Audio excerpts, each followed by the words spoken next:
जी, तो चीज़ी garlic butter sticks जो हैं वो चिकन की मैं लेके आई हूँ रेसिपी। मुकम्मल रेसिपी देखिएगा, बहुत मज़े की बनेगी, लाजमी ट्राई कीजिए। बिस्मिल्लाहिर्रहमानिर्रहीम। अस्सलामुअलैकुम। हुज़ैफ़ा's किचन में सबका वेलकम है। मैं हूँ शेफ़ ज़ोहरा। आज मैं लेके आई हूँ आप लोगों के लिए चीज़ी किस्म की जो है बहुत मज़े की ये बनेंगी स्टिक्स।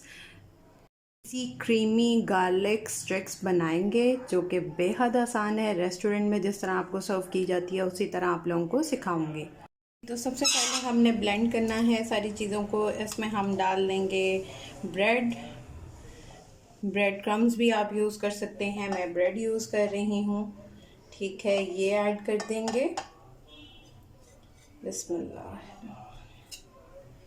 जो नीचे गिरी है ज़रा सफाई भी साथ साथ करते रहना चाहिए। और 1 टीस्पून हम इसमें ऐड करेंगे चिली गार्लिक